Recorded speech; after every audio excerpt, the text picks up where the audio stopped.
उन सभी दोस्तों का बहुत बहुत शुक्रिया जिन्होंने ये पहले देखा है लेकिन साथ में फिर से दोबारा देख रहे हैं, और वो सारे दोस्त जो मेरे साथ पहली बार देख रहे हैं, आप सबका भी स्वागत है।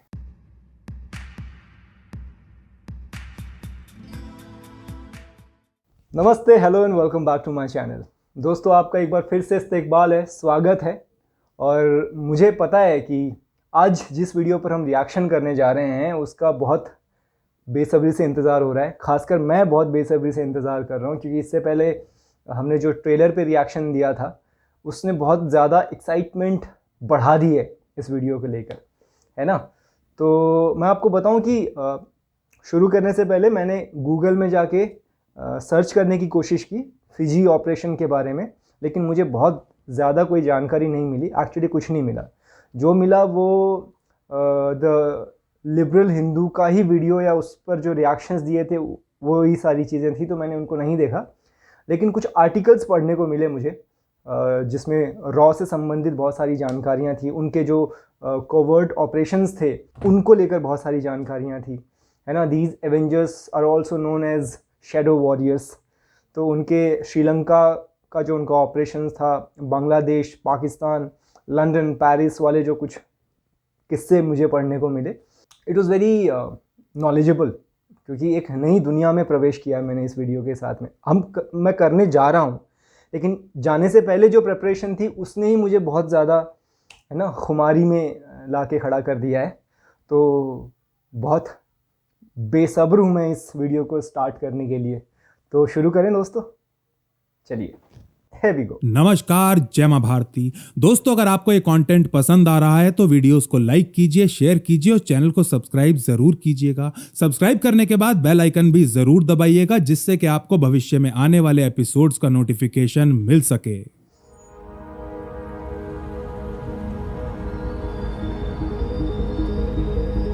दिन 14 मई 1987।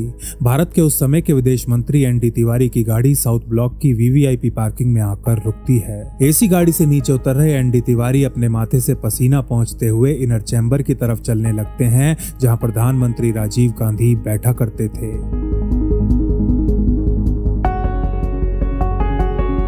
वैसे तो ये मई का महीना था और दिल्ली की गर्मी लोगों के खूब पसीने छुड़ा रही थी, लेकिन तिवारी जी के इन पसीनों का कारण ये गर्मी नहीं, बल्कि वो इंटेलिजेंस रिपोर्ट थी जिसे अपने हाथों में लिए वो प्रधानमंत्री से मिलने जा रहे हैं।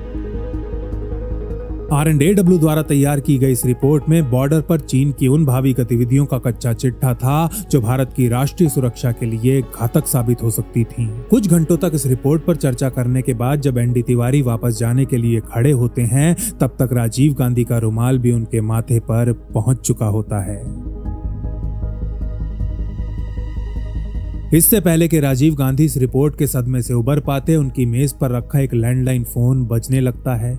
घर जाने की तैयारी कर रहे प्रधानमंत्री इधर फोन उठाते हैं और उधर 10 सेकंड बाद उनके चेहरे का रंग पूरी तरह उतर जाता है। लगभग 5 मिनट चली इस कॉल के बाद राजीव गांधी अभी फोन नीचे रखते ही हैं कि उनके ऑफिस में एक बार फिर एनडी तिवारी की एंट्री होती है, और इस बार दौड़कर वापस आए तिवारी जी हांफते हुए बस इतना ही कह पाते हैं, सर फीजी, वो फीजी।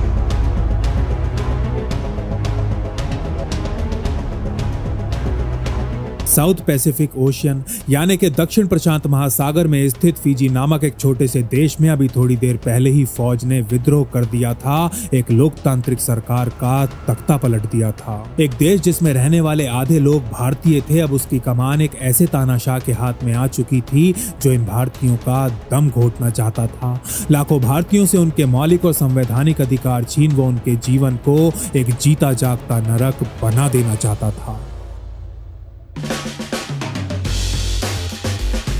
लेकिन भारत राष्ट्र ऐसा होते हुए नहीं देख सकता था। लाखों भारतीयों के जीवन का प्रश्न था और भारत सरकार को कुछ भी करके इस तानाशाह की कुर्सी गिरानी ही थी। विफल डिप्लोमेटिक प्रयासों के बाद प्रधानमंत्री राजीव गांधी फिजी के इन भारतीयों का भविष्य अपनी इंटेलिजेंस के हाथों में सौंप देते हैं। R&AW के ऐसे 3 एजेंट्स के हाथों में जिन्हें साम दाम दंड भेद का महारथी कहा जाता था। 3 देशभक्त जासूस जो विदेशी धरती पर अदृश्य हो कोवर्ट ऑपरेशंस को अंजाम देने के लिए जाने जाते थे। Shadow fighters, Avengers. फिजी के इस तानाशाह को सबक सिखाने और लाखों भारतीयों की जान बचाने वाले इस मिशन को नाम दिया गया था ऑपरेशन फिजी, और इसको अंजाम देने वाले रॉकेट एजेंट्स को द 3 अवेंजर्स।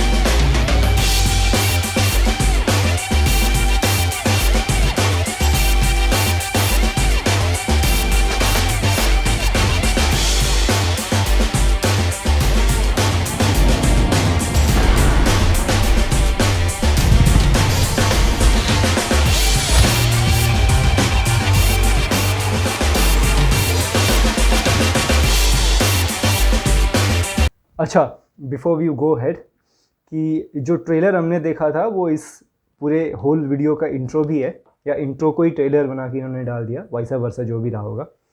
तो उसको देखने के बाद ना अब एक्सपेक्टेशंस बढ़ गई हैं, है ना। एक तो हमारी सीक्रेट सर्विस की एक कहानी है, और इन्होंने इंट्रो को बनाया भी बहुत खूबसूरत है, तो आई एम एक्सपेक्टिंग कि आगे और ज़्यादा मसाला होगा। और दूसरी चीज़ ये है कि जब आप ऑपरेशन फिजी के बारे में सर्च करते हैं तो पूरे इंटरनेट में, गूगल में सिर्फ एक इंसिडेंट दिखता है जहाँ पे ऑस्ट्रेलियन आर्मी ने एक कूप ऑपरेशन किया था वहाँ पर। उसके अलावा ये सारी स्टोरीज़ नहीं है। मतलब ये ख़ास बात है, अच्छाई है कि बुराई है, ये आप फैसला करें कि जो काम अगर हिंदुस्तान ने कुछ किया भी है इस किस्म का, तो भी उसका क्रेडिट कभी नहीं लिया, है ना। आई डोंट नो, ये कभी जानने का मौका ही नहीं मिला, और ये 80s 90s की स्टोरी है। आगे बढ़ते हैं।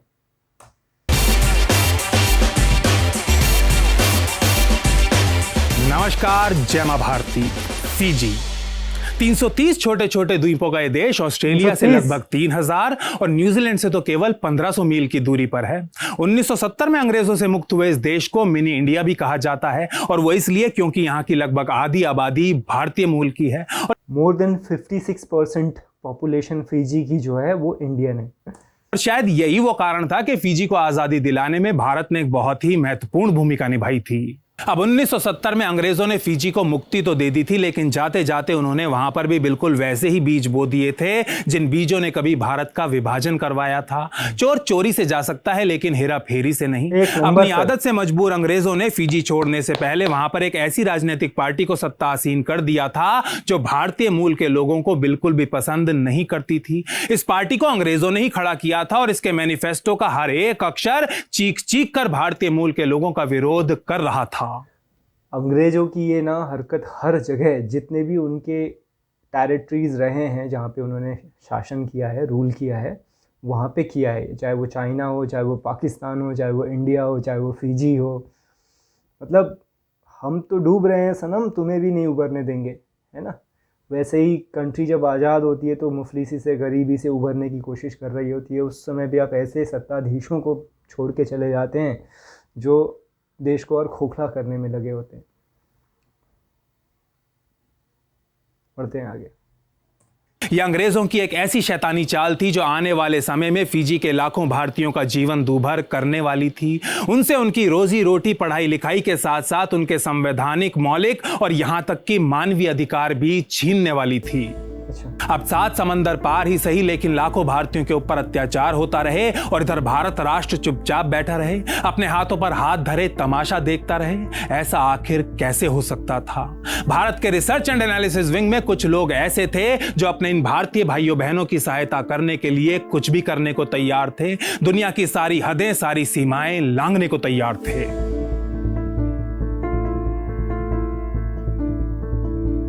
19वीं सदी में फिजी और भारत दोनों ही अंग्रेजों की कॉलोनीज थे, और इन दोनों में ही अंग्रेजी सरकार की कमाई का एक बड़ा हिस्सा खेती से आता था। लेकिन जहां भारत एक कृषि प्रधान देश था और यहां किसानों की कोई कमी नहीं थी, वहां फिजी में ऐसा बिल्कुल नहीं था। इस द्वीप के पास उपजाऊ भूमि तो थी, लेकिन उस पर काम करने वाले किसान और मजदूर नहीं। इसीलिए 1879 में पहली बार अंग्रेज सरकार यूपी और बिहार से लोगों को फिजी लेकर जाती है, जहां उनसे बंधुआ मजदूरों की तरह दिन रात खेतों में काम करवाया जाने लगता। भाई साहब, कितनी तकलीफ़ें झेली हैं यार हमारे एंसेस्टर्स ने ना, हमारे पूर्वजों ने, चाहे वो देश के किसी भी कोने से रहे हों। क्यों? क्योंकि वो कृषि को समझते थे, मेहनती थे, है ना। उनका जो अपना एक एंसेस्ट्रियल नॉलेज था वो बहुत था, अपने काम को लेके वो बहुत मेहनती थे। हालांकि आज they all are doing good, they are doing well, but वो जिस प्रताड़ना से और जिस तकलीफ़ से गुजरे होंगे हम अंदाज़ा भी नहीं लगा सकते। हम आज थोड़ी सी तकलीफ़ होती है तो शोर मचाना शुरू कर देते हैं। उनकी पूरी ज़िंदगी बंधुआ मज़दूरों की तरह बीती है। कितनी पीढ़ियाँ, 2-3 पीढ़ियाँ गई होंगी शायद। वैसे ही और फिजी तो आज़ाद भी बहुत बाद में हुआ था इंडिया के। है हर साल कुछ हजार करते करते भारत से आने वाले इन मजदूरों की संख्या धीरे धीरे लाखों में पहुंच जाती है और 1947 आते आते फिजी में रहने वाली भारतीय आबादी लगभग फिजियंस के ही बराबर पहुंच चुकी होती है। इसमें तो हम नंबर 1 है, most fertile race in the world. 1959 में अंग्रेज सरकार द्वारा फिजी का सबसे पहला सेंसस करवाया जाता है। इस समय फिजी की कुल जनसंख्या 3,87,646 थी और इसमें से 1,91,328 यानी कि लगभग 50% लोग भारतीय मूल के थे। इस समय फिजी में पैदा होने वाले हर 1000 बच्चों में से 46.46 भारतीय जबकि 36.36 फिजियन मूल के हुआ करते थे। अब 56 समथिंग भारतीय हो गए हैं वहां पर। शायद यही आंकड़े कारण थे कि नॉन अलाइनमेंट ब्लॉक का हिस्सा बनने के बावजूद भी पहले पंडित नेहरू और फिर शास्त्री जी और मिसेस गांधी जैसे प्रधानमंत्री भी फिजी की आजादी के लिए लगातार अपनी आवाज उठाते रहे थे।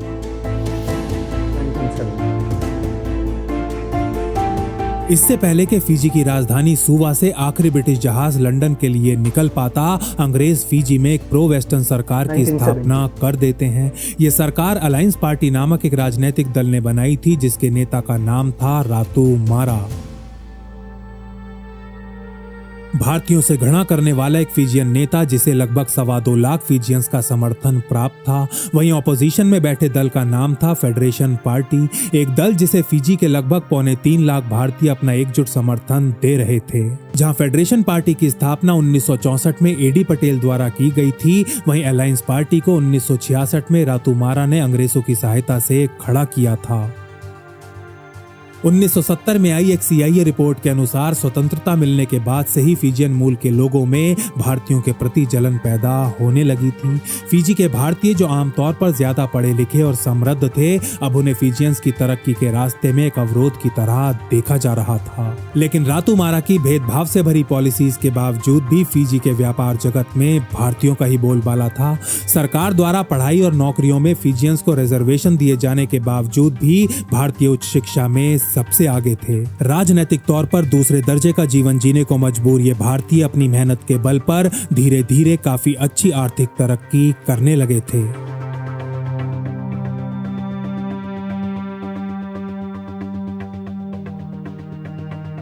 फिजियन मूल के लोगों से मिल रहे समर्थन के बल पर रातू मारा पूरे 16 साल तक फिजी के ऊपर राज करता है। लेकिन इस समय के दौरान फिजी में और भी कई राजनीतिक पार्टियां जन्म लेती हैं और धीरे धीरे अपने पैरों पर खड़ा होना भी सीख जाती हैं। ऐसी एक पार्टी का नाम था फिजी लेबर पार्टी, जिसकी स्थापना 1985 में टिमोकी बवाद्रा नामक एक फिजियन मूल के नेता ने की थी।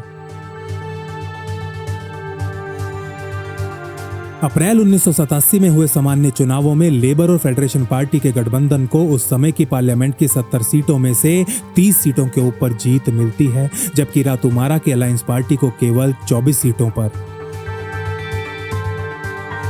इस तरह मारा के 16 साल पुराने वर्चस्व को खत्म करते हुए लेबर और फेडरेशन पार्टी का गठबंधन अपनी सरकार बना लेता है और टिमोकी बवाद्रा फिजी के दूसरे प्रधानमंत्री बन जाते हैं। बवाद्रा की सरकार इंडो फिजियंस के समर्थन से बनी थी, इसीलिए उनकी कैबिनेट में 8 मंत्री भारतीय मूल के होते हैं और बाकी पदों पर भी भारतीयों को एक अच्छी संख्या में नियुक्त किया जाता है। 16 साल में पहली बार जहां फिजी के भारतीय बहुत ज्यादा खुश थे, वहीं कोई तो ऐसा था जिससे ये खुशी जरा सी भी बर्दाश्त नहीं हो रही थी।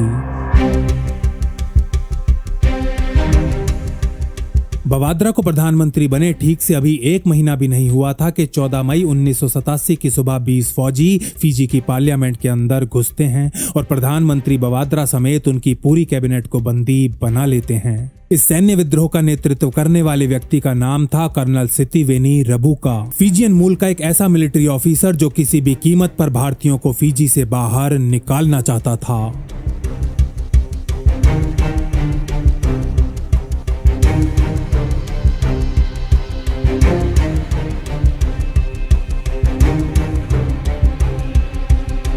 ये वो समय था जब परिस्थितियों ने राजीव गांधी को भारत का प्रधानमंत्री बना दिया था। देश के ज्यादातर राज्यों में सूखा पड़ा हुआ था। एक बॉर्डर पर चीन और दूसरे पर पाकिस्तान अपनी हरकतों से बाज नहीं आ रहा था। पंजाब अभी भी सुलग रहा था और श्रीलंका ने भी अच्छा खासा नाक में दम किया हुआ था। कहने का मतलब यह कि प्रधानमंत्री राजीव गांधी की प्लेट पहले से ही पूरी तरह ऊपर तक भरी हुई थी और अब वो फिजी नाम के इस एक और सरदर्द को मोल लेने से थोड़ा सा डर रहे थे।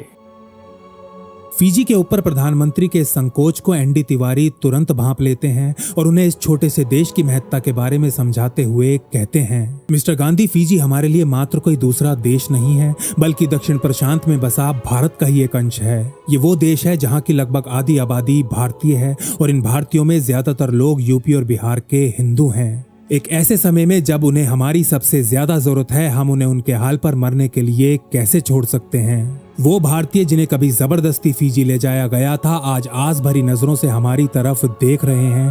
पूरी दुनिया में अगर कोई उनकी मदद कर सकता है तो वो सिर्फ हम हैं और अगर हमने ही उनसे मुंह मोड़ लिया तो मिस्टर प्राइम मिनिस्टर, दुनिया को तो छोड़िए, हम खुद को भी अपना मुंह दिखाने के लायक नहीं रह जाएंगे।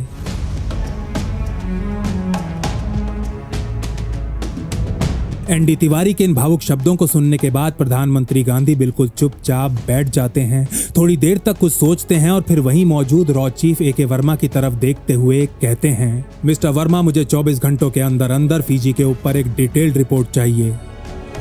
I don't know if Rajiv Gandhi was a good politician, but I'm sure that he was a very good man. He was a pilot by profession, जहाँ तक मुझे मालूम है। और आई थिंक कि राजीव गांधी कभी भी पॉलिटिक्स में नहीं जाना चाहते थे, लेकिन उनको ज़बरदस्ती खींचा गया। उनके कुछ डिसीजन के लिए उनको बहुत क्रिटिसाइज़ किया गया। बाद में जो मिसहैपनिंग्स हुई, उनका हो गया, वो सब बहुत बुरा हुआ। बट उन्होंने जो किया ना, वो बोफोर्स वगैरह जो ख़रीदने का मामला था, उसके ऊपर उनकी बहुत क्रिटिसिज्म हुई थी। लेकिन बाद में उसी बोफोर्स ने करगिल के टाइम पे हिंदुस्तान की इज़्ज़त बचाई है। जैसे न्यूक्लियर परीक्षण करने की जो वजह थी, उस वजह से अटल बिहारी वाजपेयी जी की सरकार गिर गई थी। लेकिन आज if India is standing high, तो उसके पीछे वो न्यूक्लियर पावर भी एक रीज़न है। तो I think Rajiv Gandhi was a very good man. Let's गो।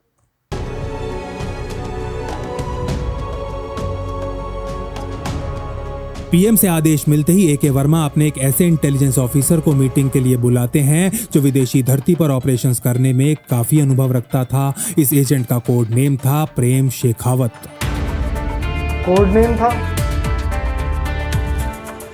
अगले कुछ घंटों तक ये दोनों ऑफिसर्स फिजी के ऊपर CIA, MI6 और खुद R&AW द्वारा लिखी गई सैकड़ों क्लासिफाइड रिपोर्ट्स के पन्ने खंगालने में लग जाते हैं।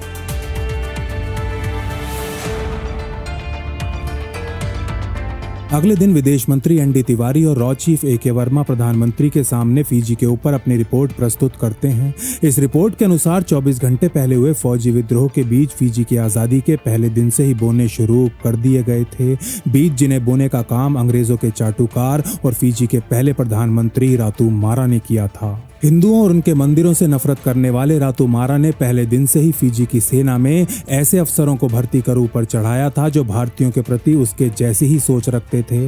और आज 1987 में फिजी का तख्ता पलटने वाला सितिवेनी रबुका भी ऐसा ही एक फौजी अफसर था।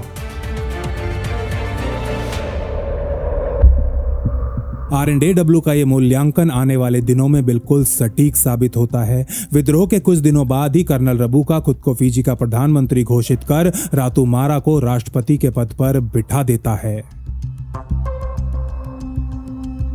एक हफ्ते बाद प्रधानमंत्री राजीव गांधी, विदेश मंत्री एनडी तिवारी और रॉ चीफ एके वर्मा के बीच एक और मीटिंग होती है जिसका टॉपिक था फिजी के भारतीयों की सहायता के लिए कूटनीतिक दबाव और गुप्त कार्यवाही। आरएनडेडब्ल्यू को आखिरी आदेश देने से पहले राजीव गांधी एक बार डिप्लोमेटिक प्रयास भी करके देखना चाहते थे। वो भरपूर प्रयास करते हैं लेकिन इनका कोई फल नहीं निकल पाता। ऑस्ट्रेलिया और न्यूजीलैंड जैसे देश फिजी में हुए सैन्य विद्रोह का खुलकर विरोध तो कर रहे थे लेकिन उसके आंतरिक मामलों में हस्तक्षेप करने को बिल्कुल भी तैयार नहीं थे। जैसे अभी अफगानिस्तान के साथ हो रहा है, सब उसका विरोध तो कर रहे हैं पर आंतरिक रूप से कोई हस्तक्षेप करने को तैयार नहीं है।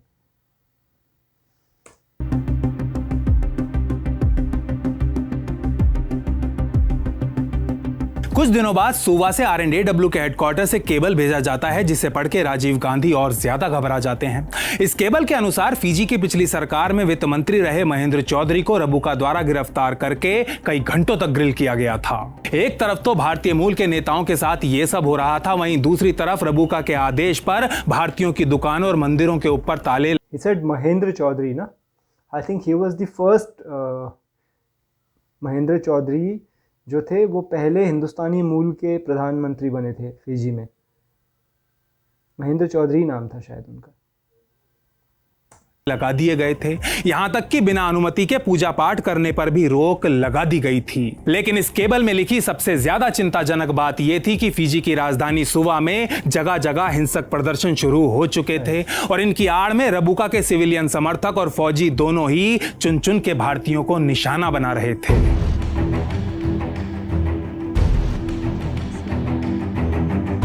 फिजी में हुए सैन्य विद्रोह के कुछ हफ्तों बाद एक तरफ तो राजीव गांधी बहुत ही सख्त शब्दों का प्रयोग करते हुए पूरी दुनिया के लिए बयान जारी करते हैं और वहीं दूसरी तरफ आरएनडेडब्ल्यू को कोवर्ट मिशन करने की अनुमति भी दे देते हैं। एक कोवर्ट मिशन जिसको नाम दिया जाता है ऑपरेशन फिजी।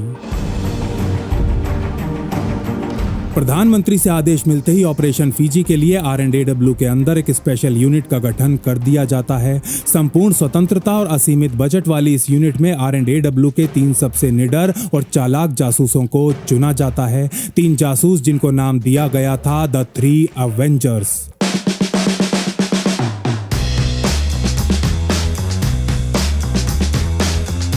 21 मार्च 1988 की दोपहर एक 35 वर्षीय भारतीय व्यापारी लंदन के एक अत्यंत महंगे रेस्टोरेंट के वीआईपी डाइनिंग रूम में प्रवेश करता है और सबसे आगे वाली टेबल पर जाकर बैठ जाता है।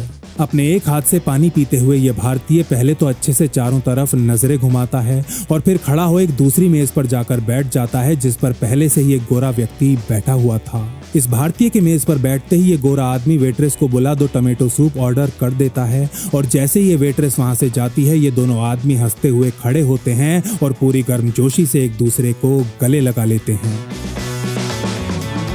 भारतीय व्यापारी को देख खुशी से भर उठे इस 45 वर्षीय गोरे का नाम है सैमुअल कूपर और ये ऑस्ट्रेलिया में चीनी का एक बहुत बड़ा व्यापारी है। वहीं लंदन के इस रेस्टोरेंट में कूपर से मिल रहे इस भारतीय बिजनेसमैन का नाम है अनुपम मलिक, लेकिन ये वास्तव में कोई बिजनेसमैन नहीं बल्कि आरएनडेडब्ल्यू का एक एजेंट है, द 3 अवेंजर्स का सबसे सीनियर मेंबर है।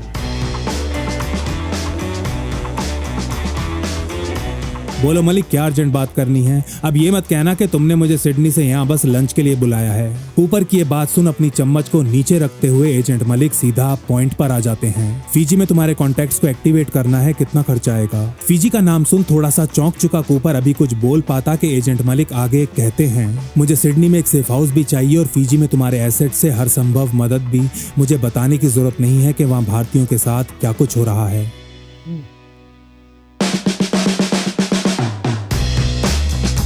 असल में सैमुअल कूपर ऑस्ट्रेलिया से यूके चीनी एक्सपोर्ट करने का काम करता था और उसका सारा माल फिजी के रास्ते ही यूके के तटों तक जाया करता था। पूरे यूरोप में अपने व्यापार को फैलाने का सपना देखने वाले कूपर और एजेंट मलिक की पहली मुलाकात 1982 में लंदन स्थित ऑस्ट्रेलियन एम्बेसी में एक डिनर के दौरान हुई थी। उस समय अनुपम मलिक एक जूनियर डिप्लोमेट के तौर पर लंदन में पोस्टेड थे और उन्होंने कूपर के बिजनेस का विस्तार करवाने में उसकी काफी मदद की थी। अपने कॉन्टैक्ट्स का इस्तेमाल कर मलिक ने कूपर का कई यूरोपियन एक्सपोर्ट हाउसेस के साथ परिचय करवाया था और इससे खुश हो कूपर ने उनको वचन दिया था कि समय आने पर वो उनके इस एहसान का बदला जरूर चुकाएगा। आज 5 साल बाद बदला चुकाने का समय आ चुका था और एजेंट मलिक कूपर को उसका वो वचन याद दिलाने में जरा सी भी देर नहीं लगाते।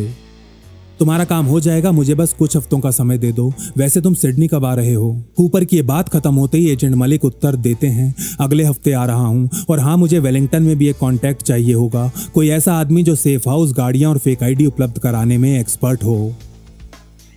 इसी दिन शाम को एजेंट मलिक 3 एवेंजर्स के दूसरे सदस्य संजीव सहगल को फोन करते हैं, जो उस समय दिल्ली में थे। मलिक सहगल को न्यूजीलैंड की राजधानी वेलिंगटन जाने की तैयारी शुरू करने का आदेश देते हुए बताते हैं कि बाकी की डिटेल्स उन तक अगले कुछ दिनों में एक डिप्लोमेटिक पार्सल द्वारा पहुंचा दी जाएंगी। इसी दौरान एवेंजर्स के तीसरे मेंबर कैलाश सिंह भी अपने प्लान के ऊपर काम करना शुरू कर चुके थे। उन्होंने दक्षिणी ऑस्ट्रेलिया के एडिलेड शहर में एक सेफ हाउस का इंतजाम कर लिया था और अपनी कवर आइडेंटिटी के अनुसार नकली पेपर्स भी बनवा लिए थे।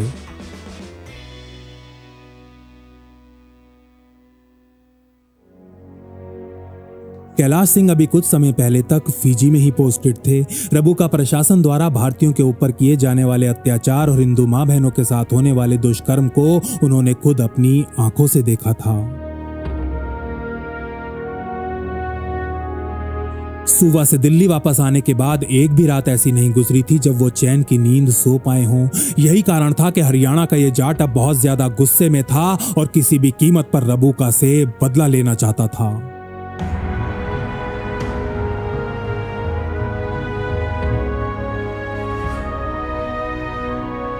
सिडनी के उत्तरी इलाके में ग्रीनविच नामक एक बहुत ही सुंदर और शांतिपूर्ण उपनगर बसा हुआ है। आज की शाम यहाँ बने एक पुराने अंग्रेजी बंगले के बाहर लंबी सी काले रंग की एक गाड़ी आकर रुकती है।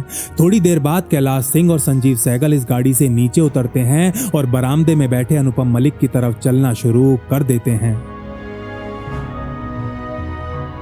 अंग्रेजों द्वारा 200 साल पहले बनाए गए इस विशालकाय बंगले में ऑपरेशन फीजी का control and command centre setup किया गया है।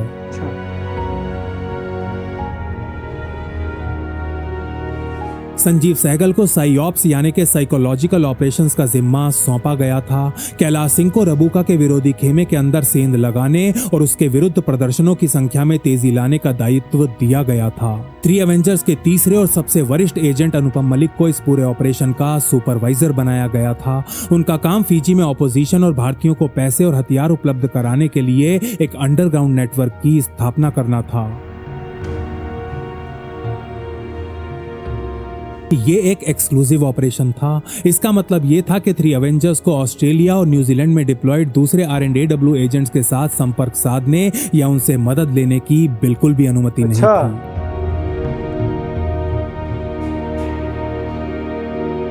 सिडनी में हुई तीनों एवेंजर्स की इस मीटिंग के तुरंत बाद ही एजेंट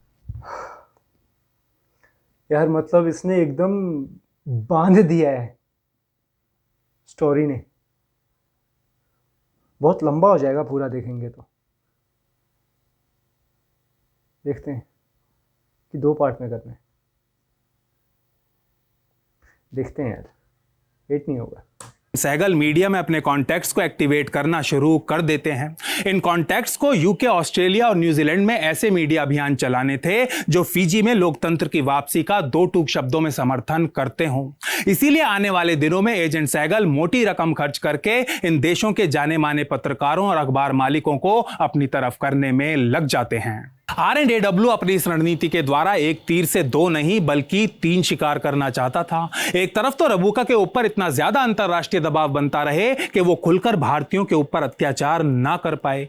दूसरी तरफ फिजी में रोजाना उसके खिलाफ होने वाले विरोध प्रदर्शनों में तेजी आती रहे और तीसरी तरफ उसके फौजियों को मुंह तोड़ जवाब देने के लिए किसी तरह भारतीयों तक पैसे, हथियार और जरूरी ट्रेनिंग भी पहुंचती रहे।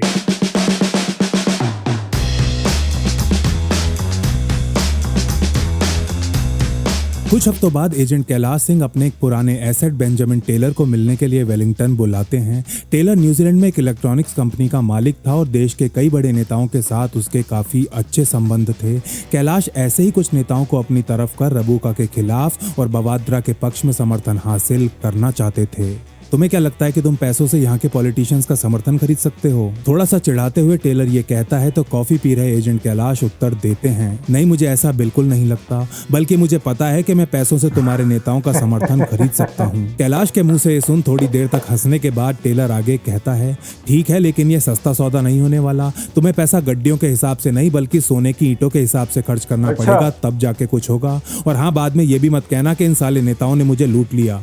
टेलर की ये बात खत्म होते ही एजेंट कैलाश अपना कप बड़ी ही सावधानी से नीचे रखते हैं, अपनी जेब से एक सिगरेट निकालकर जलाते हैं और एक लंबा सा कश भरने के बाद कहते हैं, वहाँ फीजी में भारतीयों के खिलाफ युद्ध छिड़ा हुआ है। अगर हमने जल्दी कुछ नहीं किया तो शायद वहाँ एक भी भारतीय नहीं बचेगा। टेलर, हमारे पास पैसा तो बहुत है लेकिन समय बिल्कुल भी नहीं। ऐसे में अगर पैसे से हमारे भाई बहनों की जान बचाई जा सकती है तो तुम बस मुझे जगह और टाइम बता दो, मैं तुम्हारे लिए सोने से लदे ट्रकों की लाइन लगा दूंगा।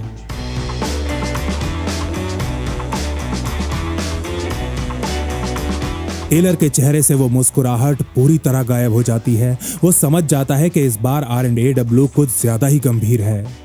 ठीक है, तुम्हारा काम हो जाएगा, बस कुछ दिनों का टाइम दे दो। ये कहने के बाद बेंजामिन टेलर एजेंट कैलाश से आज्ञा लेता है और वहां से निकल जाता है।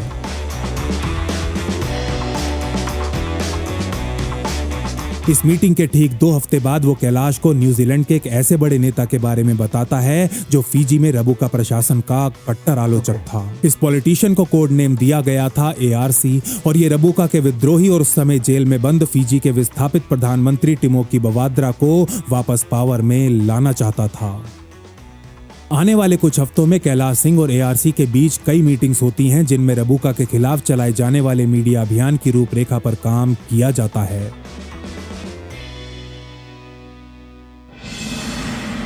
1988 भी खत्म होने को आ गया था। जल्द ही रिजल्ट देने के दबाव में काम कर रही R&AW के लिए जहां समय बिजली की रफ्तार से दौड़ रहा था, वहीं फीजी में रह रहे भारतीयों के लिए तो मानो बिल्कुल रुक सा गया था। कर्नल रबुका आए दिन भारतीय विरोधी कानून और नियम बनाए जा रहा था और ऐसा ही एक नियम था इंटरनल सिक्योरिटी रूल, जिसके तहत फीजी में रहने वाले किसी भी भारतीय को हथियार रखने के आरोप में बिना कोर्ट वारंट के गिरफ्तार किया जा सकता था।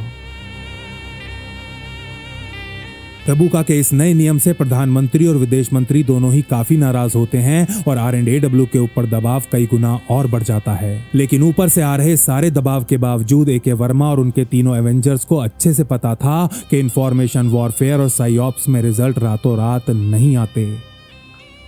वैसे तो ये तीनों एवेंजर्स ऐसी घटनाओं से दूर रहने का पूरा प्रयास कर रहे थे जो ऑपरेशन में विलंब पैदा कर सकती थीं, लेकिन फिर भी जासूसी की दुनिया में कई चीजें ऐसी होती हैं जो आपके हाथ में नहीं होती। एक मिशन के दौरान जहां कई अजनबी आपके अच्छे दोस्त बनते हैं तो वहीं कुछ अच्छे दोस्त दुश्मन भी।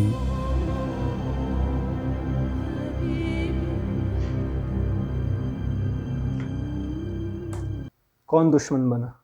वो जो लंदन में मिला था इन्फॉर्मर, चीनी का व्यापारी, वो, या फिर बेंजामिन टेलर जो ऑस्ट्रेलिया में मिला था, वो? कौन?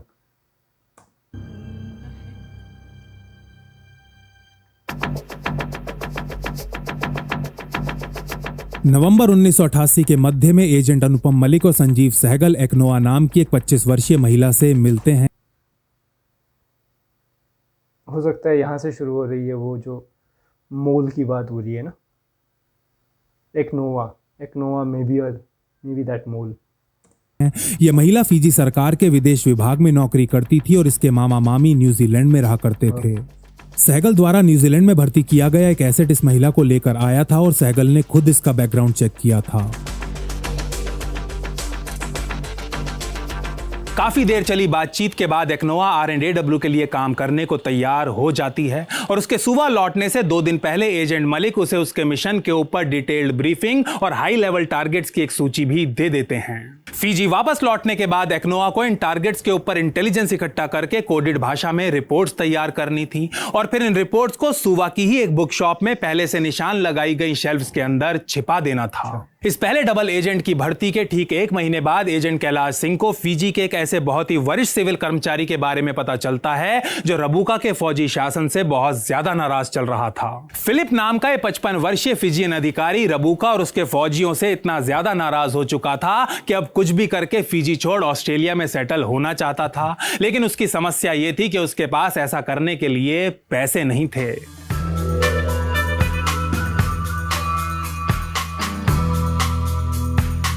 दिसंबर 1988 की एक शाम एजेंट कैलाश एडिलेड की एक कॉफी शॉप में प्रवेश करते हैं जहां फिलिप भी मौजूद था। टाइम पूछने का बहाना बना वो फिलिप के पास जाते हैं और फिर एक क्वेश्चन है कि अच्छा जो वीडियोस इन्होंने डाले हैं वो तो मैं समझ गया वो सब जो हैं स्टॉक फुटेज है, मोन्टाजेस हैं, पर ये जो फ़ोटोज़ दिखा रहे हैं ये क्या रियल है फ़ोटोज़? उन लोगों के एक्चुअल फ़ोटोज़ हैं क्या ये, या ये भी इमेजिनरी कैरेक्टर्स दिखा रहे हैं? क्योंकि बहुत प्रिसाइज है यार ये। इधर उधर की बातें करना शुरू कर देते हैं। करीब 1 घंटे की बातचीत और 10 कप कॉफी पीने के बाद अचानक ही एजेंट कैलाश उससे पूछते हैं, दोस्त एक बात बताओ कि आजकल ऑस्ट्रेलिया में सेटल होने के लिए कितना खर्चा आता है? दुखती नस पे रख दिया हाथ। ये सुनते ही फिलिप के चेहरे का रंग उड़ जाता है, हाथ कांपने लगते हैं और कॉफी कप से छलककर मेज पर गिरने लगती है। वो सोचने लगता है कि ऑस्ट्रेलिया सेटल होने वाली ये बात उसने आज तक किसी को नहीं बताई, तो फिर इस आदमी को कैसे पता हो सकती है? इससे पहले कि फिलिप कुछ बोल पाता एजेंट कैलाश आगे कहते हैं, घबराओ मत, मुझे अपना दोस्त ही समझो, मैं तो बस तुम्हारी मदद करना चाहता हूँ। बहुत ज्यादा घबरा चुका फिलिप कॉफी का कप नीचे रख देता है, मेज पर रखा पानी का गिलास उठाता है और एक सांस में पूरा गिलास खाली करने के बाद कहता है, ऑस्ट्रेलिया में सेटल होने के लिए बहुत खर्चा करना पड़ता है, लेकिन तुम कौन हो और मुझसे ये क्यों पूछ रहे हो? मैं इंडियन एम्बेसी में काम करता हूँ और मुझे तुम्हारी मदद चाहिए। फिलिप को पूरी बात समझाते हुए एजेंट कैलाश कहते हैं, तुम्हें बस फिजी के कुछ नेताओं और फौजी अफसरों के पर जानकारी इकट्ठी करके मुझे देनी होगी। अगर तुम ऐसा करते हो तो हम तुम्हें परिवार समेत यहाँ ऑस्ट्रेलिया में सेटल करवा सकते हैं। पानी का एक और गिलास खाली करने के बाद फिलिप एजेंट कैलाश से पूछता है, क्या मुझे एक सिगरेट मिल सकती है? एजेंट कैलाश फिलिप के ऊपर सारी जानकारी इकट्ठा कर चुके थे, लेकिन उनकी रिपोर्ट में धूम्रपान का कोई जिक्र नहीं था। इसीलिए थोड़े से अचंभित कैलाश फिलिप से पूछते हैं, तुम सिगरेट पीते हो? नहीं पीता नहीं हूं, लेकिन पीता था। सिगरेट छोड़े मुझे पूरे 20 साल हो चुके हैं, लेकिन अभी के अभी अगर मुझे एक सिगरेट नहीं मिली तो मेरा ये सर टेंशन के मारे फट जाएगा। फिलिप जोर से चिल्लाता है और उस कॉफी शॉप में मौजूद सारी आंखें उसकी तरफ घूम जाती हैं। तभी अपने चेहरे पर नकली हंसी लाते हुए कैलाश पीछे वाली मेज पर बैठे एक आदमी से सिगरेट मांगते हैं और सुलगाकर फिलिप को दे देते हैं। सिगरेट पीते पीते फिलिप अपने आप से कुछ बड़बड़ाता रहता है। ये उसके लिए एक बहुत बड़ा निर्णय था। वो अच्छे से जानता था कि यदि वो पकड़ा गया तो रबुका प्रशासन उसके साथ साथ उसके पूरे परिवार को भी देशद्रोह के चार्ज में जेल के अंदर डाल देगा। यही धोखा देगा, पक्की बात है। क्यों? क्योंकि नर्वस है, एक्साइटेड है, ऊपर से डरा हुआ भी है, तो कहीं ना कहीं जाके ये फंस जाएगा। ऐसा ही होता है। अपनी सिगरेट खत्म कर मेज पर रखी एस्ट्रे में बुझाने के बाद फिलिप कैलाश से कहता है, ठीक है मैं तैयार हूँ। ये कहने के बाद फिलिप अपने लिए एक और कॉफी ऑर्डर करता है और फिर एजेंट कैलाश को बताता है कि रबुका फिजियन पुलिस के सभी वरिष्ठ ऑफिसर्स को नौकरी से निकालने वाला है। फिलिप बताता है कि फौजी की तरह पुलिस के भी सभी ऊंचे पदों पर रबुका अपने लोगों को लाना चाहता है। फिलिप से मिली इस पहली इंटेलिजेंस के साथ ही एजेंट कैलाश उससे हाथ मिला अपनी डील को फाइनल करते हैं और दोनों अपने अपने रास्ते निकल जाते हैं।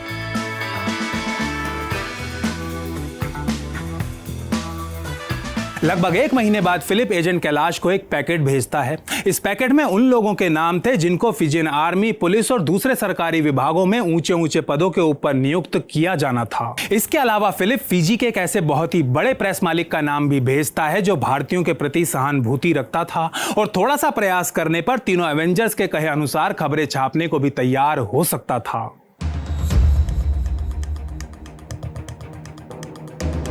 फिजी में तख्ता पलट हुए 2 साल हो चले थे। रबुका के विरुद्ध प्रदर्शन अपने चरम पर थे और फिजियन मीडिया के साथ साथ विदेशी प्रेस में भी रोज उसकी धज्जियां उड़ाई जा रही थी। रॉ के 3 एवेंजर्स का यह ऑपरेशन फिजी बिल्कुल वैसे ही काम कर रहा था जैसा कि वो चाहते थे, लेकिन तभी कुछ ऐसा होता है जो पूरे ऑपरेशन को खटाई में डालने वाला था।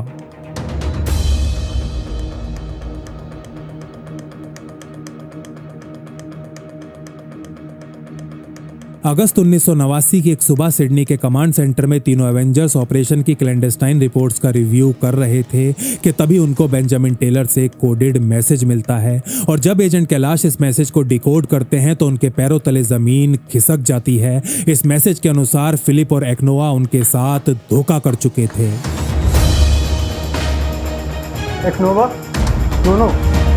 अगले दिन टेलर एजेंट मलिक को बताता है कि ऑस्ट्रेलिया की इंटेलिजेंस एजेंसी ASIS को सूचना मिली है कि 3 भारतीय जासूस ऑस्ट्रेलियन धरती के ऊपर ऑपरेट कर रहे हैं। अब टेलर को यह डर सता रहा था कि जल्द ही ऑस्ट्रेलियन एजेंसी में 3 एवेंजर्स के ऊपर सवाल उठने लगेंगे और उनके साथ साथ वो भी मारा जाएगा। एजेंट मलिक के कहने पर टेलर ऑस्ट्रेलियन इंटेलिजेंस में अपने कॉन्टैक्ट से संपर्क करता है जो उसे बताता है कि एक्नोवा नहीं बल्कि फिलिप ने ये जानकारी लीक की है। हुआ कुछ यूं था कि फिलिप का एक जवान यूरोपियन लड़की के साथ अफेयर चल रहा था जो सुबह में ही रहती थी। अपनी इस खूबसूरत गर्लफ्रेंड को इम्प्रेस करने के चक्कर में फिलिप ने उसे ऑस्ट्रेलिया में सेटल होने और R&AW के साथ हुई अपनी डील के बारे में सब कुछ बता दिया था। अपनी गर्लफ्रेंड के साथ हुई इस बातचीत की अगली ही शाम रबुका के फौजियों ने फिलिप को उसके घर से उठा लिया था और फौज के साथ बिताए कुछ घंटों में ही वो 3 एवेंजर्स को डबल क्रॉस करने के लिए तैयार हो गया था। तो लड़की जो थी वो भी डबल स्पाई थी या फिर इनकी गवर्नमेंट जो है अपने सारे अधिकारियों के ऊपर नजर रख रही थी? इसकी डिटेल नहीं है ना। आई थिंक वो लड़की डबल स्पाई होगी जो फिलिप को डेट कर रही थी।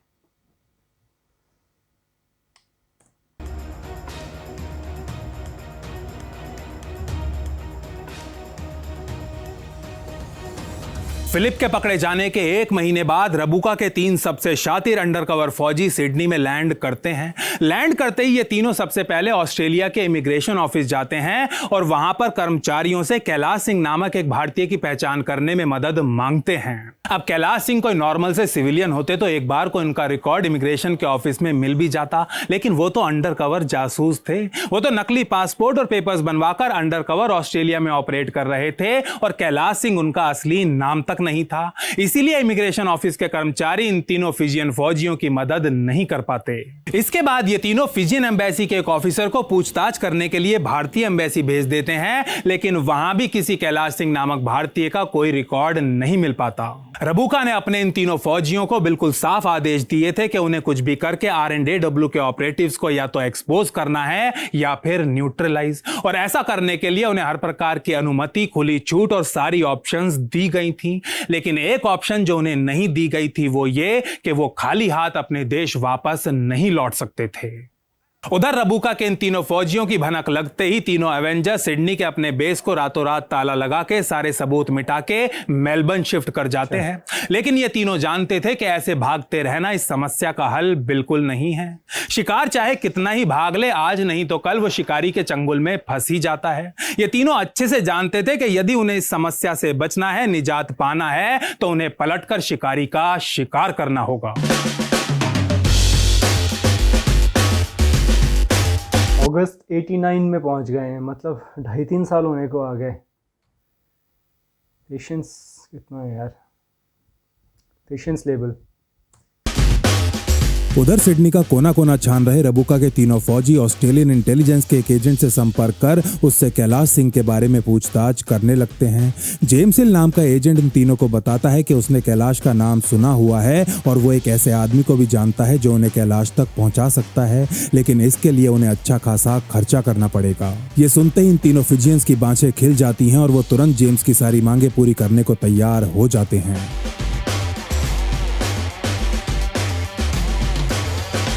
अगले दिन रात को जेम्स हिल रबुका के तीनों ऑफिसर्स को सिडनी में स्थित एक सेफ हाउस लेकर जाता है। कैलाश की जानकारी रखने वाला आदमी इस सेफ हाउस में पहले से इन चारों का इंतजार कर रहा था। सिडनी के बाहरी इलाके में बने इस बड़े से घर के बाहर पहुंचकर जेम्स अपनी जेब से चाबी निकालता है और दरवाजे का ताला खोल अंदर की तरफ चलना शुरू कर देता है। उसके पीछे पीछे तीनों फिजियन ऑफिसर्स भी बड़ी ही सावधानी से अंदर घुसने लगते हैं और जैसे ही ये तीनों ड्राइंग रूम में पहुंचते हैं तो उनके सामने एक बड़े से सोफे पर बेंजामिन टेलर बैठा होता है। ओह शिट, तो बेंजामिन टेलर ने भी गद्दारी की। भाई साहब खतरनाक हो गया। चारों तरफ अच्छे से नजरें घुमाने के बाद रबुका के तीनों ऑफिसर्स टेलर के सामने वाले सोफे पर बैठ जाते हैं और जेम्स हिल टेलर के पीछे जाकर खड़ा हो जाता है। हाँ तो जेंटलमैन, बताइए मैं आपकी क्या सेवा कर सकता हूँ। अपने हाथ में बियर का पॉइंट लिए टेलर इन तीनों से ये पूछता है तो इनमें से एक आदमी उत्तर देता है, हम रॉ के एक एजेंट को ढूंढ रहे हैं जो आजकल कैलाश सिंह के नाम से यहाँ ऑस्ट्रेलिया में ही ऑपरेट कर रहा है। इस फिजियन ऑफिसर की ये बात सुन थोड़ी देर तक कुछ सोचने के बाद टेलर कहता है, ठीक है मान लो मैंने तुम्हें उस तक पहुंचा दिया तो फिर क्या, करना क्या चाहते हो उसके साथ। टेलर का ये सवाल सुन रबुका के तीनों फौजी एक दूसरे की तरफ देखने लगते हैं और कुछ सेकंड बाद फिर से वही आदमी उत्तर देता है, बस ऐसे ही कुछ सवाल जवाब करने हैं, वो क्या कर रहा है उसके साथ और कौन कौन है, बिल्कुल रूटीन से सवाल है, घबराने की कोई बात नहीं है। अच्छा, अगर ये बात है तो उससे मिलने की क्या जरूरत है, ये सारी जानकारी तो मेरे पास भी है। अपनी बियर को मेज पर रखते हुए टेलर ये कहता है तो तीनों फिजियन ऑफिसर्स थोड़ा सा चौंक जाते हैं और इससे पहले कि वो कुछ बोल पाते टेलर आगे कहता है, कैलाश अकेला नहीं है, उसके साथ 2 और एजेंट्स हैं और रॉ में इन तीनों को 3 एवेंजर्स के नाम से जाना जाता है। सोफे से खड़े होते हुए टेलर अपनी बात आगे जारी रखता है, वैसे कैलाश से मिलने से कहीं अच्छा है कि तुम उसके बॉस से मिल लो, उसके पास तुम्हारे सारे सवालों के जवाब होंगे, बोलो क्या कहते हो। टेलर के मुंह से सुनहरे शब्द सुन रबुका के तीनों ऑफिसर्स मन ही मन खुशी के मारे गुलाटियां मारने लगते हैं।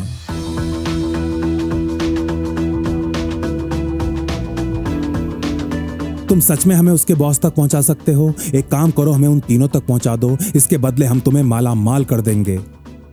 शुरुआत से ही बिल्कुल चुपचाप बैठा रबुका का एक फौजी ये कहता है तो टेलर जोर जोर से हंसने लगता है और फिर अचानक ही चुप हो जाता है। एक एक कर इन तीनों फिजियंस को सर से पांव तक घूरता है और फिर जेम्स की तरफ आंख मारते हुए कहता है, अरे भाई बिल्कुल पहुंचा सकता हूं, और पहुंचा क्या सकता हूं, तुम तो अपने आप ही उन तक पहुंच चुके हो। टेलर का ये वाक्य खत्म होते ही साथ वाले कमरे का दरवाजा खुलता है और एक के पीछे एक अपने हाथों में बंदूक लिए 3 आदमी बाहर निकलने लगते हैं।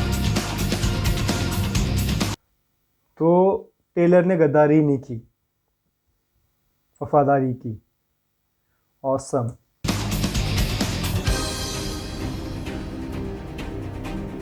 इससे पहले के तीनों फिजियंस कुछ समझ पाते अपनी कमर से गन निकालते हुए टेलर कहता है, जेंटलमैन यही हैं रॉ के वो एजेंट जिनको आप ढूंढ रहे थे, प्लीज मीट द 3 अवेंजर्स।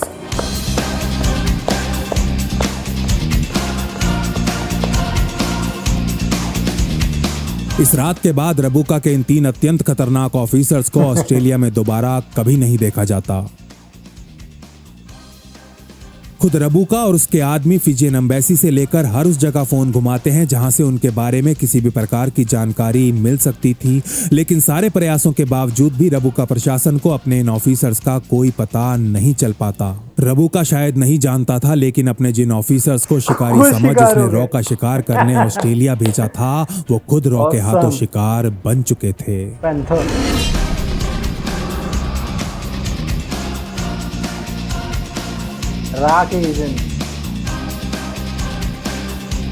अब ऑपरेशन फीजी अपने चौथे चरण में प्रवेश कर जाता है और इस चरण के तहत R&AW फीजी के वरिष्ठ फौजी अफसरों के लिए अपनी तिजोरियों के मुंह खोल देती है।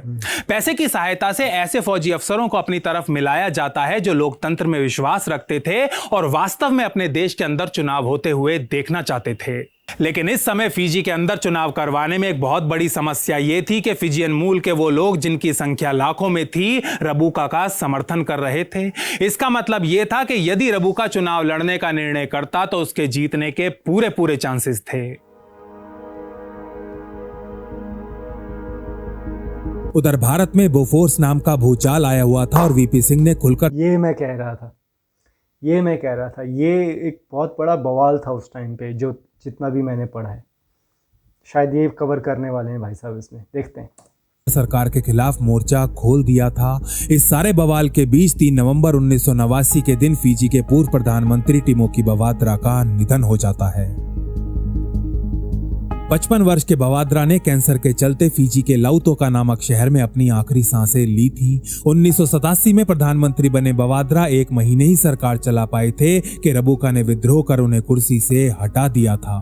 राजीव गांधी तुरंत राज्यसभा की उपसभापति नजमा हेपतुल्ला को बवाद्रा के अंतिम संस्कार में शामिल होने फिजी भेज देते हैं। ये भारत सरकार और ऑपरेशन फिजी के लिए एक बहुत बड़ा झटका था। रबुका के विरुद्ध बवाद्रा को खड़ा करने के लिए R&AW पैसों और प्रयासों के साथ साथ काफी समय भी खर्च कर चुकी थी।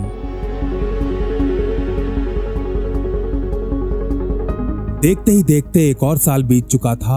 ऑपरेशन फीजी के तहत रबुका की फौज के 2 और काफी वरिष्ठ ऑफिसर्स को RNAW द्वारा भर्ती किया जा चुका था।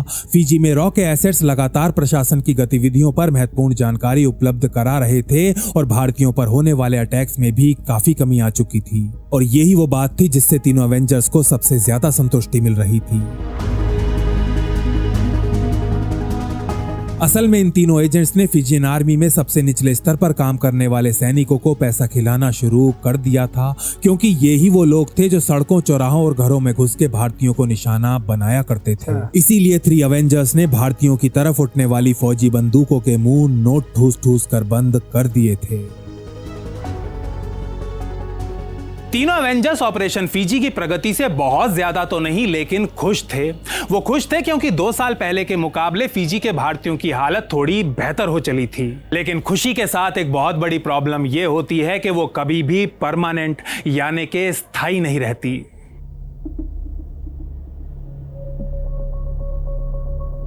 अप्रैल 1990 में फिजियन आर्मी का एक अति वरिष्ठ अधिकारी मलिक को संदेश भेजता है कि रबुका इलेक्शंस करवाने का मन बना चुका है।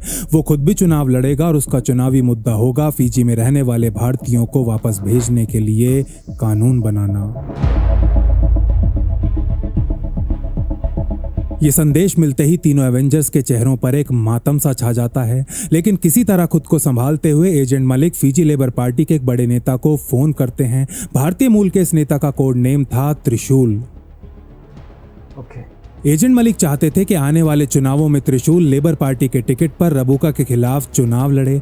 अब उनका ये प्लान था तो बहुत अच्छा, लेकिन इसमें भी एक बहुत बड़ी समस्या थी और इस समस्या का नाम था आवी बवाद्रा। टिमोकी बवाद्रा की विधवा, जो अपने पति की मृत्यु के बाद से ही पार्टी को कंट्रोल कर रही थी और जो सेकंड प्राइम मिनिस्टर थे उनकी वाइफ है, तो पब्लिक की सिंपैथी भी होगी उनके साथ ऑफ कोर्स। उसको पार्टी में अच्छा खासा समर्थन भी प्राप्त था। आने वाले कुछ महीनों के दौरान त्रिशूल के पक्ष में समर्थन जुटाने के लिए सिडनी से एक ऑपरेशन चलाया जाता है। लेबर पार्टी में अपने कई एसेट्स का इस्तेमाल कर RNAW आवी बवाद्रा के दिमाग में त्रिशूल को पार्टी चीफ नियुक्त करने का आइडिया प्लांट करवा देती है। फीजी, ऑस्ट्रेलिया, न्यूजीलैंड और UK की प्रेस में इस नेता की तारीफों से भरे लेख छपवाए जाते हैं और फीजी के कई शहरों में समर्थन रैलियां भी निकलवाई जाती हैं। अपने इस ऑपरेशन त्रिशूल को सफल बनाने के लिए एजेंट मलिक एड़ी से लेकर चोटी तक का सारा जोर लगा देते हैं, एक भी चीज को चांस पर नहीं छोड़ते और उनकी ये मेहनत रंग भी लाती है। 1990 के अंत में आवी बवाद्रा के प्रस्ताव पर त्रिशूल को लेबर पार्टी का नया चीफ नियुक्त कर दिया जाता है। फैंटास्टिक। इसका मतलब यह था कि यदि अब किसी तरह चुनाव लेबर पार्टी के पक्ष में चले जाएं, तो एक भारतीय मूल का व्यक्ति फीजी का प्रधानमंत्री बन सकता था। जून 1991 में 43 वर्षीय फीजी में बन सकता था, बना भी है ना, मॉरिशस में बना है। और मुझे लगता है कि जो हालात चल रहे हैं अभी बाइडेन सरकार की, USA में भी ना बन जाए।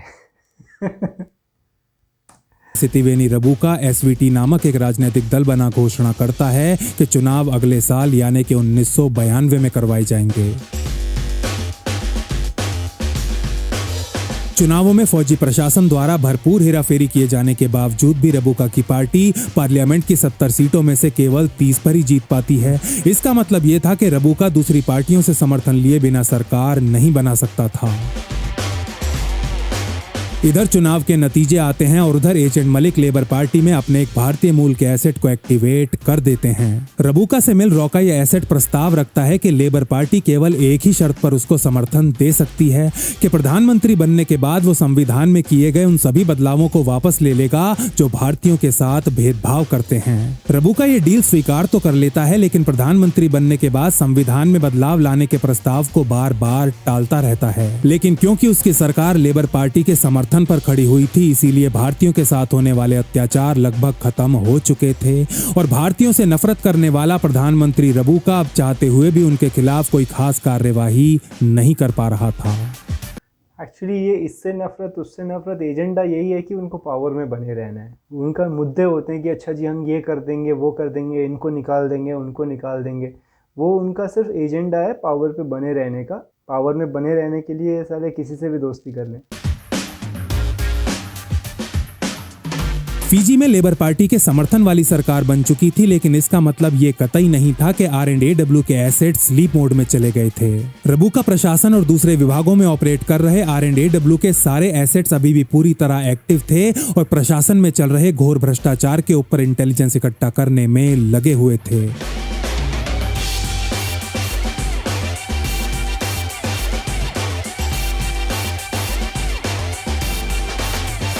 फिजी में आम चुनाव होने के बाद थ्री एवेंजर्स को भी दिल्ली वापस बुला लिया जाता है, लेकिन दिसंबर 1992 में एजेंट मलिक का एक एसेट उन्हें सिडनी से एक केबल भेजता है। इस एसेट का कोड नेम था ब्रेडी और अपने इस केबल में उसने थ्री एवेंजर्स को बस इतना ही संदेश दिया था कि जल्द से जल्द पहली फ्लाइट पकड़ के सिडनी आ जाओ। 92 में कौन था prime minister? PV Narasimha Rao, I think. अगले ही दिन तीनों अवेंजर्स सिडनी पहुंच जाते हैं, जहां उन्हें ब्रेडी से मिलना था, जो अभी अभी फिजी से वापस लौटा था। आज की रात उसने एक पार्टी रखी थी और वहीं उसकी मुलाकात तीनों अवेंजर्स से होने वाली थी। इस पार्टी के दौरान सबसे खूब बातें करने के बाद ब्रेडी एजेंट मलिक को एक कमरे में लेकर जाता है, जहां एक टीवी और वीसीआर रखा हुआ था। यार ब्रेडी, मैं पिक्चर देखने के मूड में बिल्कुल नहीं हूँ। थोड़े से उत्सुक और बहुत ज्यादा थके हुए एजेंट मलिक ये कहते हैं तो उनकी तरफ बैठने का इशारा करते हुए ब्रेडी अपनी जेब से एक वीडियो कैसेट निकालता है और वीसीआर में लगाकर चला देता है। अरे सर, ये कोई ऐसी वैसी फिल्म नहीं है, आप इसके प्रोड्यूसर हो और मैं इसका डायरेक्टर, और हीरो को देखकर तो आप जोर जोर से उछलने ही लगोगे। ये कहकर मुस्कुराता हुआ R&AW का ये एसेट एजेंट मलिक के साथ वाली कुर्सी पर बैठ जाता है। टीवी पर पिक्चर शुरू हो जाती है और कुछ सेकंड बाद बिल्कुल वैसा ही होता है जैसा कि ब्रेडी ने कहा था। एजेंट मलिक जोर जोर से उछल रहे होते हैं। अरे ये तो रबुका है ब्रेडी, ये तो रबुका है। टीवी के बिल्कुल पास जाकर एजेंट मलिक जोर जोर से चिल्लाने लगते हैं और फिर ब्रेडी को कसकर अपने गले लगा लेते हैं।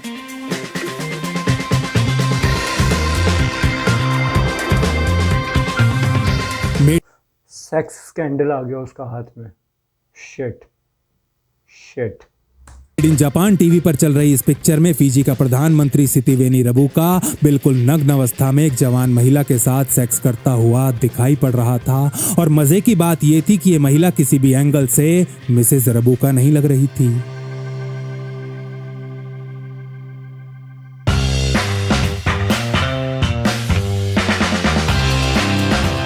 ठीक 6 महीने पहले सिडनी में एक्टिव ब्रेडी को इंटेलिजेंस मिली थी कि रबुका वैश्याओं का बहुत ज्यादा शौक रखता है और वो भी केवल यूरोपियन वैश्याओं का। इस इंटेलिजेंस के अनुसार पिछले कुछ सालों में रबुका का ये शौक एक लत बन चुका था और अपनी इस लत को पूरा करने के लिए वो पैसा पानी की तरह बहा रहा था।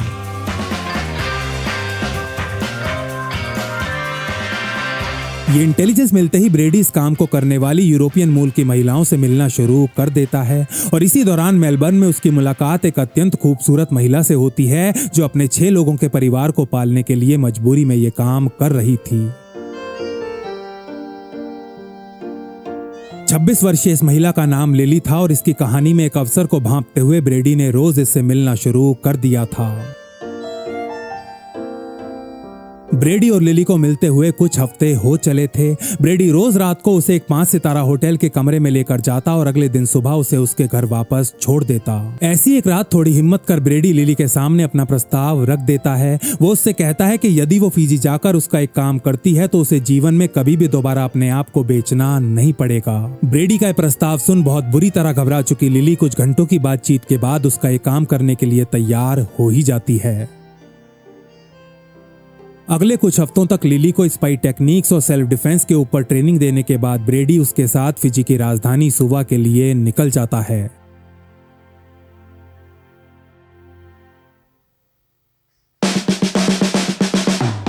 सुवा पहुंचने के बाद ब्रेडी रबुका प्रशासन में एक्टिव R&AW के एक एसेट से संपर्क करता है। यह एसेट उस आदमी को बहुत अच्छे से जानता था जो रबुका को यूरोपियन वेश्याएं उपलब्ध करवाने का काम किया करता था। R&AW का यह एसेट ब्रेडी को बताता है कि रबुका एक 5 सितारा होटल में वेश्याओं के साथ अपनी रातें गुजारता है।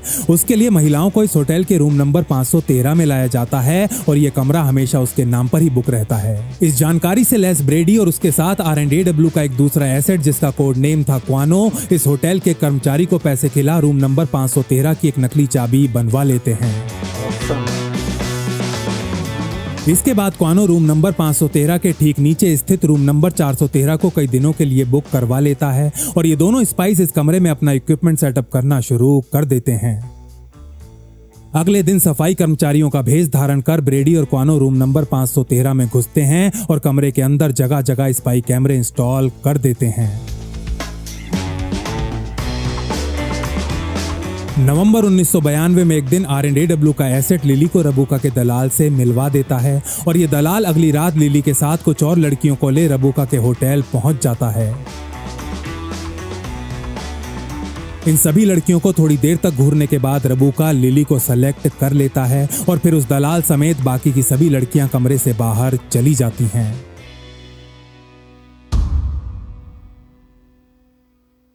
I did a lot of bad things, and never did I give in. इसके बाद इस 5 सितारा होटल के रूम नंबर 513 में जो भी घटता है, नीचे वाले कमरे में बैठे ब्रेडी और क्वानो उसका लाइव ट्रांसमिशन देख रहे होते हैं। I have never felt home. Kamadeva के वश में आ चुके रबुका को इस समय ये नहीं पता था, लेकिन वो दुनिया के सबसे पहले बिग बॉस का हिस्सा बन चुका था और इसके रिलीज होने के बाद उसकी टीआरपी ऊपर नहीं बल्कि नीचे जाने वाली थी। Choose.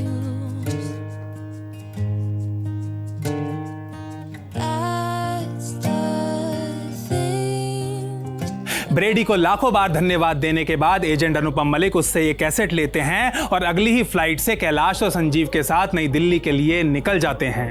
दिल्ली में इस कैसेट की कई सारी कॉपीज बनवाई जाती हैं और फिजी में मीडिया के साथ साथ फौजी अफसरों और फिजियन मूल के उन कट्टरवादी नेताओं को भी भिजवाई जाती हैं जिनके समर्थन के ऊपर रबुका की कुर्सी टिकी हुई थी।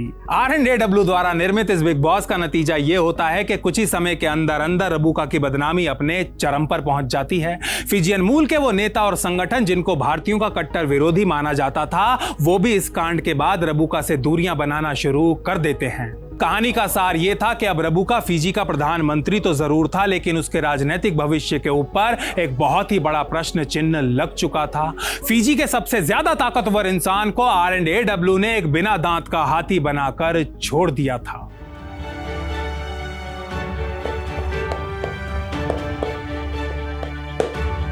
कुख्याति की सारी सीमाएं पार कर चुका रबुका 1999 में अपना कार्यकाल पूरा कर लेता है। दोबारा चुनाव होते हैं और जहां इस बार फिजी लेबर पार्टी 70 में से 37 सीटों पर जीत हासिल करती है, वहीं रबुका की पार्टी केवल 8 सीटों पर सिमट कर रह जाती है। पर लेबर पार्टी का वो नेता जो फिजी के चौथे प्रधानमंत्री के रूप में शपथ ग्रहण करता है, उसका नाम था महेंद्र पाल चौधरी AKA त्रिशूल। ओके, मुझे थोड़ा सा डाउट था क्योंकि भाई ने जो है महेंद्र चौधरी का जो नाम पहले भी रिवील कर दिया था और Mahendra Chaudhary was the first Indian origin prime minister of Fiji. तो वो जो त्रिशूल, एक इंडियन ओरिजिन के लीडर को उन्होंने त्रिशूल कोड दिया था, तो वहाँ पे मुझे लगा कि मैं बोलूँ ये नाम, बट फिर मुझे लगा नहीं यार वो ज़्यादा हो जाएगा और नहीं निकला, तो चौधरी साहब वाज देयर। ऑसम है यार, थोड़ा सा बचा है।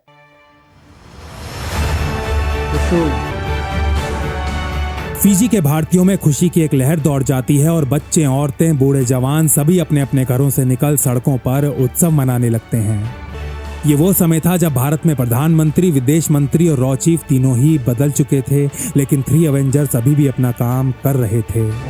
प्रधानमंत्री अटल बिहारी वाजपेयी और विदेश मंत्री जसवंत सिंह के दफ्तरों में चिट्ठियों के अंबार लग जाते हैं। चिट्ठियां जिनमें फिजी के भारतीय भारत सरकार के प्रति अपना स्नेह और आभार प्रकट कर रहे थे। फिजी के भारतीयों के साथ साथ भारत सरकार और R&AW में भी खुशी मनाई जा रही थी। पीएमओ और फॉरेन ऑफिस फोन की घंटियों से गूंज रहे थे। हर तरफ से बधाई देने वाली कॉल्स आ रही थी, लेकिन फिर भी एक बात ऐसी थी जो कहीं ना कहीं सबको जरूर खटक रही थी। ये दिन देखने के लिए प्रधानमंत्री राजीव गांधी आज इस दुनिया में नहीं थे। वो राजीव गांधी जिन्होंने ऑपरेशन फिजी को लॉन्च किया था, R&AW को असीमित बजट और लगभग हर प्रकार की कार्यकारी छूट दी थी। वो राजीव गांधी अगर आज एक भारतीय को फिजी का प्रधानमंत्री बनते हुए देख पाते तो शायद इस खुशी की मिठास कई गुना और बढ़ जाती। जल्द ही ऑपरेशन फिजी की फाइल को आधिकारिक रूप से बंद कर दिया जाता है। लगभग 12 साल चले इस ऑपरेशन के दौरान भारत और भारत की राजनीति में कई बदलाव आए, कई घोटाले हुए, 5 प्रधानमंत्री और 12 विदेश मंत्री बदल गए, RNAW के 5 चीफ आकर चले गए, लेकिन अगर कुछ नहीं बदला तो वो थे the 3 Avengers.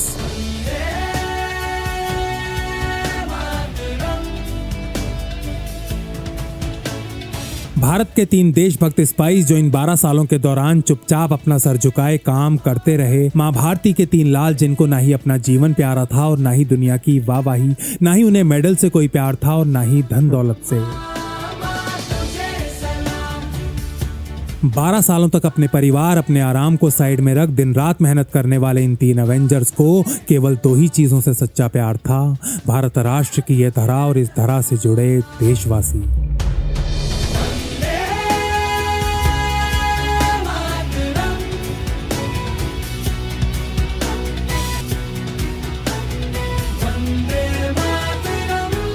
Okay. Wow.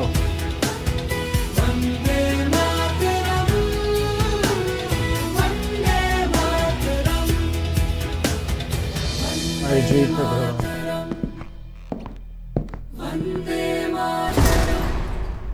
That's it. इस वीडियो ने यार सीरियसली कुछ बोलने का मौका ही नहीं दिया। एक तो मुझे पहले से ही कुछ नहीं पता था, तो क्या बोलता मैं। ऊपर से स्पेल बाउंड सा था मैं पूरे 1 घंटे के वीडियो में, है ना। कमाल है यार, कमाल है भाई। Respect to our heroes.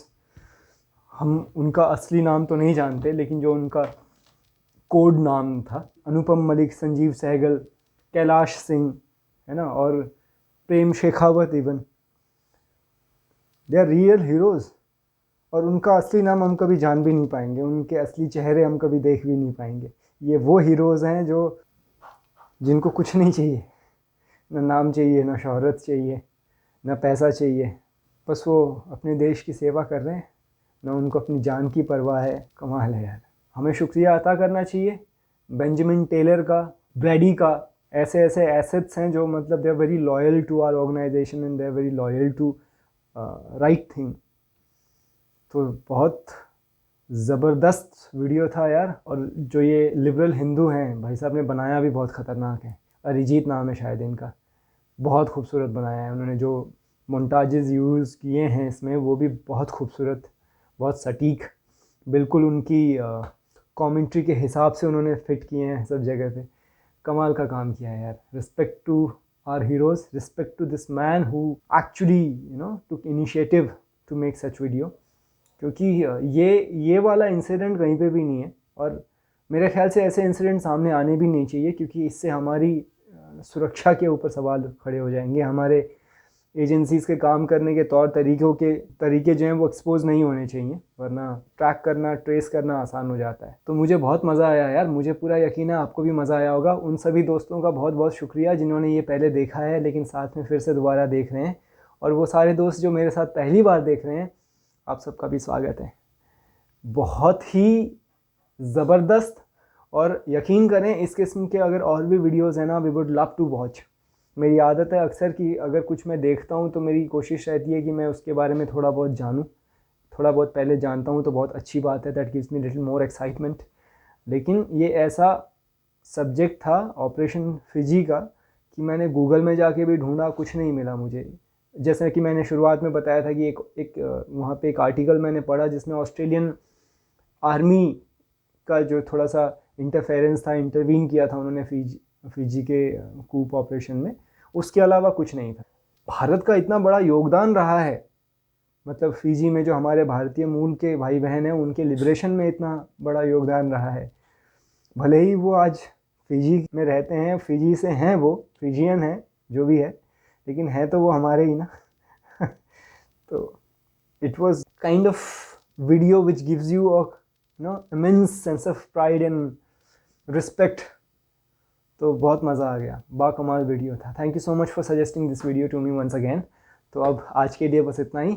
आपसे गुजारिश है कि जाने से पहले अगर आप नए हैं मेरे चैनल में तो प्लीज़ मेरे चैनल को सब्सक्राइब करना मत भूलिएगा, और साथ में बेल आइकन को भी दबाइएगा, ताकि जब भी मैं कोई वीडियो पोस्ट करूं वो आप तक पहुंचे। और आपको मालूम ही है कि आपका एक सब्सक्रिप्शन मेरे लिए बहुत मैटर करता है ना। तो मिलते हैं फिर अगले वीडियो में, तब तक के लिए अपना ख्याल रखिएगा। नमस्ते।